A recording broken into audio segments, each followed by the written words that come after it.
Hey guys, what's up? My name is Sean Wayne. Today, tara, pag-usapan natin itong pasabog actually ni Mayor Magalong. No? Doon sa mga hindi po nakakaalam, no?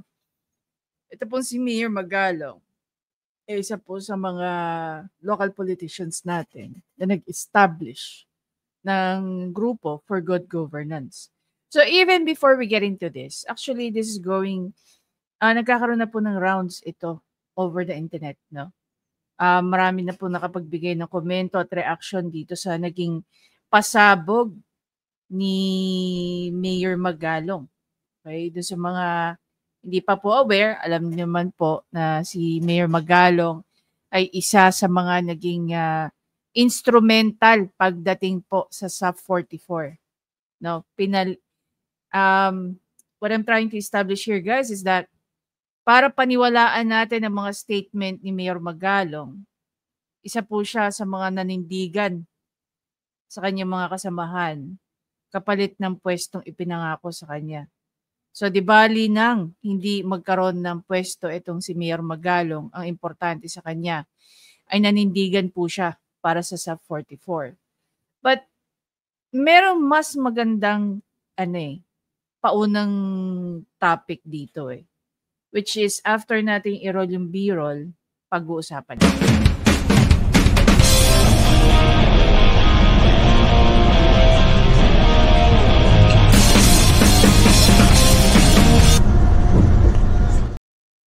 Okay, throwback tayo ng sandali, okay? Ayon nga kay Senator Amy Marcos, at one point nabanggit niya na itong mga paayuda, okay, I think it's not only Senator Amy Marcos ang nakapagbanggit niyan, but there are several politicians na nabanggit na itong mga paayuda ginagamit as pondo or gagamitin as election funds, 'di ba? Ngayon, ano rin ba yung sinabi ni Vice President Sara Duterte? Na sa loob ng Kongreso, may 2 tao lang. Ang sabihin na lang natin, may control pagdating sa pondo ng bayan. Definitely, walang iba dyan si Saldico. Ayon nga kay Saldico dito sa ipinost ni Ma'am Joey, AKAP is a clear example of how government funds should be used efficiently and without corruption. Doon sa mga hindi rin po nakakaalam, nagkaroon po ng allegedly, ito daw si Saldico, ay yung kanyang company, ay isa sa mga supplier ng laptop na ibinenta po dyan sa DepEd. Okay? Kaya nung naupo pong bilang secretary ng DepEd si VP Sara, hindi niya po ginalaw yung mga laptop, hindi dahil sa ayaw niyang ipamigay. Pero kasi merong under investigation tungkol doon sa pag-procure ng mga laptops na yun. 'Di ba? Yun ang hindi malinaw na sinasabi sa taong bayan.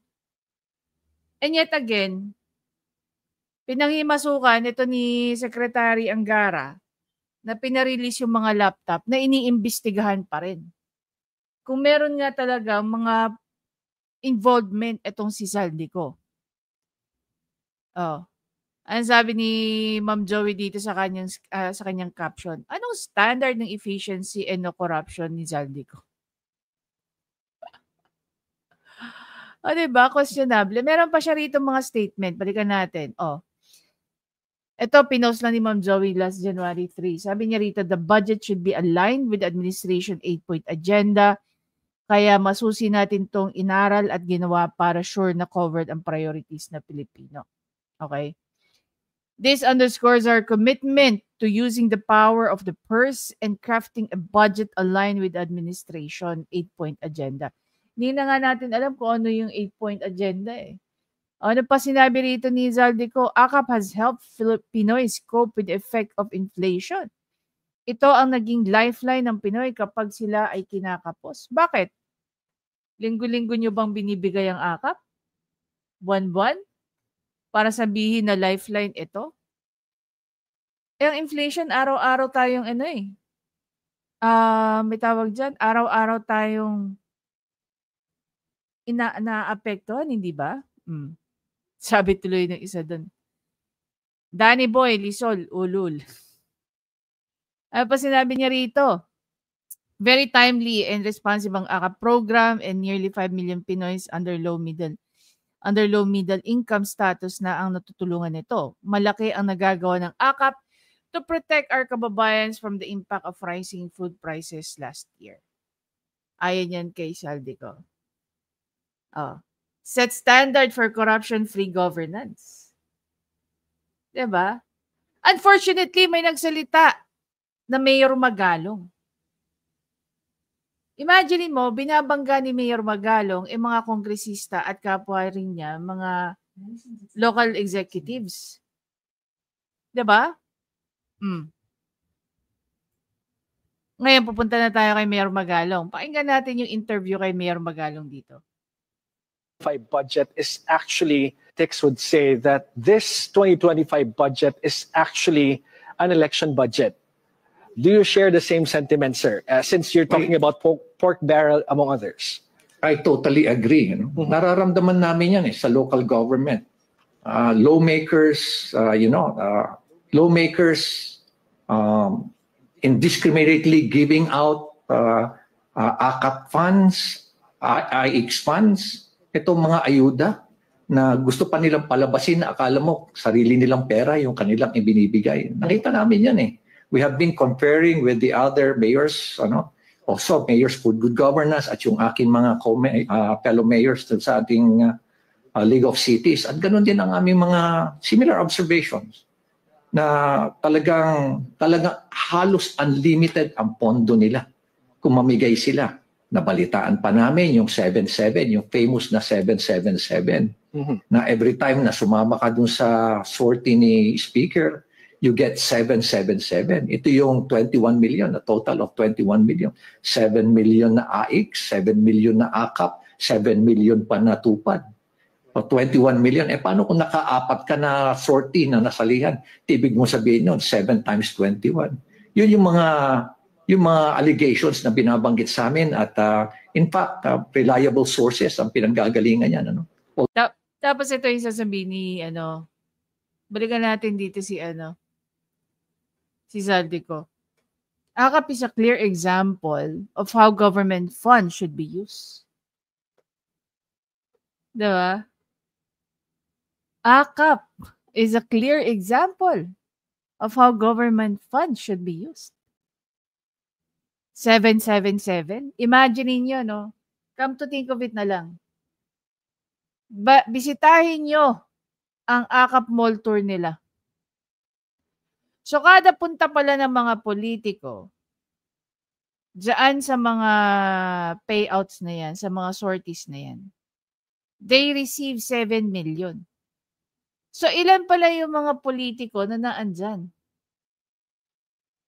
Imagine mo, binibigay sa kada local executive mo 7 million. Tapos sa'yo, na ginagamit lang ng mga hayop na to, 5,000. Depende pa yan Hindi standard ang 5,000. Meron daw binibigyan 3,000, may binibigyan 7,000.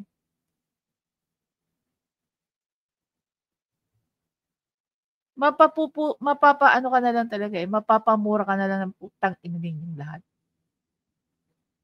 'Di ba? Tapos anong ginawa ni Bongbong Marcos? Hindi niya binito yung yung AKAP na yan. Bakit? Sino ba ang nakikinabang sa 7-7 na allegedly na ipinamimigay? Sino bang makikinabang dyan? Di ba nga mga kaalyado ni Bangag Jr.? So bakit niya tutugisin o kikitilin yung pondo na yan kung ang mga makikinabang walang iba kundi yung kanyang mga kaalyado? Balik tayo kay Mayor Magalong. Although these are allegations, reliable sources ang pinanggagalingan. Ang sabi naman po ng House leadership ay nakakarating naman daw po direkta sa mga constituents nila. What can you say about that? Ang nakakalungkot niyan is walang exchange of data with the local government. So ang nangyayari niyan, pwedeng magkaroon ng redundancy. So hindi equitable yung distribution. Kasi ayaw nga nilang i-share sa amin yung data. No? At alam mo ba? So yun yung tanong. Sino ba, ito guys, ito tanungin ko na lang kayo. Sino ba ang lubos na nakakilala sa constituents? Hindi ba mga local executive gaya ng mga mayor, barangay chairman? Kasi ang mga local makers na to, per distrito pinag-uusapan nito. Ito per municipality o per city. So sino ngayon ang mas nakakakilala sa ilalim nila? Pwede mo rin bang sabihin na mas kilala ng isang mayor o mga kabarangay ng isang barangay chairman? Hindi rin. Diba? So bakit hindi nila sinishare kung sino nakakatanggap ng pondo na yan? Another thing, ano ba trabaho talaga ng mga lawmakers? Magbigay ng ayuda o gumawa ng mga batas? Diba? Pansinin nyo, no? Simulang pumasok itong administrasyon ni Bangag Jr., mas marami pa silang ninanakaw kaysa nagagawa nilang mga batas. Naalala nyo ba yung pinapa-amend di umano nito ni Raffy Tulfo? Na dapat, pati daw yung mga ginagamit na hazing places, pati yung may-ari, idamay. Nagkaroon na ba ng amendment tungkol doon? We're talking about almost 2 years ago na issue. Oh, may nangyari na ba doon? Magdadalawang taon na yun, ah. May napala na ba tayo doon? Parang wala pa ako naririnig, eh. Oh, hindi ko naman sinasabi yung mga ano, di ba? Pero, sino-sino bang mga familiar na mukha nakikita natin sa mga tupad payout, AX payout, AKA payout? Same fucking faces. Same people. Para tuloy sinasabi rito ni Mayor Magalong, sa sobrang active ng mga Tulfo sa pamimigay ng mga tupad, AKAP or AIX, tumatanggap pa sila ng 7 million? Paano yung mga serbisyo fair? Serbisyo fair. Tumatanggap din ba yung mga yan? Yung mga politiko na yan? Kaya naman pala active itong mga hayop na to, eh. Kasi meron di umano tinatanggap na 7 million kada ayuda. Diba nakakanginig? Oh. Itong budget na to, hindi lang, tama naman talaga yung sinasabi nila Prof. Shelo Magno, Senator Coco Pimentel, na itong 2025 budget, palala ng palala ang korupsyon.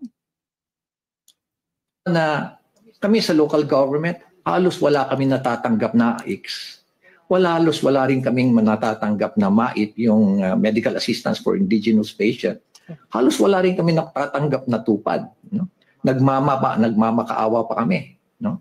We have to beg sa mga lawmakers, lalo-lalo na sa Senate. Kung may akala ko ba ang pamimigay ng pondo directly coming from the government agencies? Like sa Tubad, DOLE. Sino ang kaagapay ng DOLE? Ang LGU. Sa AIX, DSWD, directly. Yan ang sabi nila, di ba? Pati AKAP. Naalala niyo yung isang mayor ba yun? O congressman? Lumuhod pa sa DSWD para pondohan sila. Lumuluhod din ba ang mga tagaloob ng Congress at saka Senado sa DSWD para lang pondohan sila? In the first place, hindi nila kailangan gawin yun. Bakit? Kasi wala naman sa mandato nilang magpaula ng ayuda, hindi ba? Ito, paulit-ulit na ito na pag-uusapan sa mga komentary ni Attorney Libayan. Pero hindi natin binibigyan masyado ng madiin na pansin. O ngayon, ilan local officials na nagsasalita? Diba? Kaibigan kami mga senador, doon pala kami nakakuha. Paano kung wala kaming kakilala? Paano ibang mga local government na walang kakilala? Talaga walang matatanggap talaga. Sabihin na lang, sa ako siguro, most probably, siguro mga 80%. On 20% lang sa mga AIX fund, TUPAD fund, MAIT fund ang natatanggap ng local government. Ibig nyo The sabihin rest, ang umahawak yan are actually lawmakers. So that's what I want to discuss nga, sir. So ibig sabihin, hindi automatic that, let's say, Baguio City, wala siyang certain percentage of people who will benefit from these ayuda programs. At hinihingi nyo pa sa mga lawmakers. Yes, oo, kukuha kami sa lawmakers. Tapos hindi kami ang gumagawa ng listahan. Hindi yung Office of the City Mayor ang gagawa ng listahan. Pagkakuha namin ng pondo, ibibigay namin yan sa aming City Social Welfare because they know better kung sino nangangailangan. Because they have the list. Sila yung nag-conduct ng mga interviews, sila yung nag-conduct ng due diligence para malaman talaga who are the real indigents. Hindi yung ang binibigyan mo are your supporters. Tapos ang masama pa, pag binigyan mo yung supporters, hindi nila i-share sa amin yung listahan. So there is a huge possibility that once again, these same people will be receiving AIX or ayuda from the local government kasi hindi mo binibigay eh. Nako. Hindi namin nalalaman kung sino yung mga pinagbibigyan nila. Bawal daw, sabi nila sa amin. And they're invoking itong Privacy Act. Text would say, You know what? Ito, no? This ano ba? Ano natin to? Napaka-brave act ang ginawa nito ni Mayor Magalong for exposing itong mga pinagagawa ng mga lawmakers. Well, hindi niya pinangalanan, but definitely, kailangan ba niyang pangalanan pa itong mga to? Diba? Kailangan niya bang pangalanan pa ito when in fact we already know who are these people involved? Number one na dyan, etong dalawa, si Saldico at saka si Tambaluslos. Dito sa dinivulge na information ni Mayor Magalong, clearly,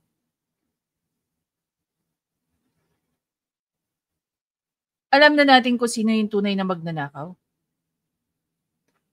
Alam natin na yung mga sinasabi, mas lalong nasa strengthen, no? Yung mga statement ni VP Sara. And we're very happy that somehow, no? May mga taong gaya ni Mayor Magalong na tumatayo to be tindig. Hindi lang para sa katotohanan, pero para sa bawat Pilipino. Sabi ko nga kay Attorney Libayan, sana damating yung araw na kung tumakbo man si VP Sara, napakagandang tandem kung maging VP niya itong si Mayor Magalong. Sa totoo lang. Tapos gawin niya secretary ng DND, si Mayor Magalong. Kasi sa dinami-dami ng mayor na nakaupo ngayon, so far, bukod tanging si Mayor Magalong lang nagsasalita ng ganitong may tapang. Kasi sa totoo lang, matindi ang mga babanggain niya rito. Matindi ang masasagasaan niya sa mga sinabi niya. 'Di ba?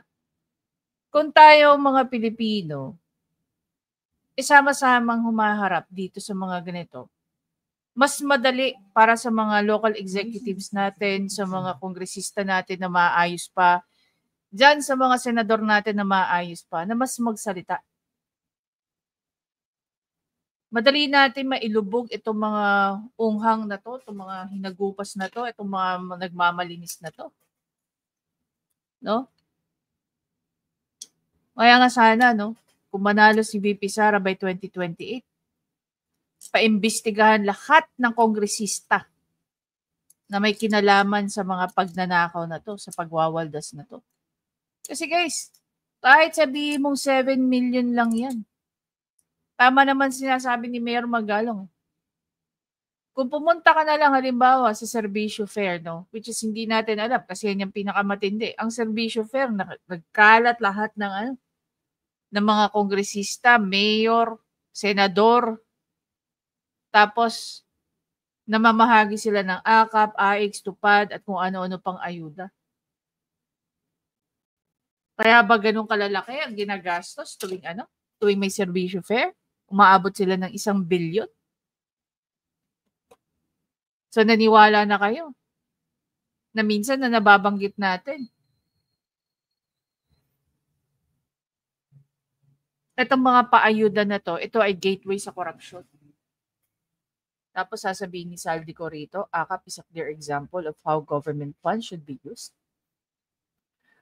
Parang sinabi rito ni Saldico this is how the government should find its way to corruption. Efficiently without corruption. I highly doubt it. Anyway guys, again, maraming salamat sa panonood. Please don't forget to subscribe, like, at i-comment nyo na rin kung ano naiisip nyo dito sa sinabi ni Zaldico kumpara sa isiniwalat ni Mayor Magalong. No? Anyway, kay Mayor Magalong, mabuhay ka, sir. Sana tuloy-tuloy ang iyong advocacy sa good governance. Kasama mo kaming lahat dyan sa bagay na yan. Hindi ka mag-iisa sa laban na ito.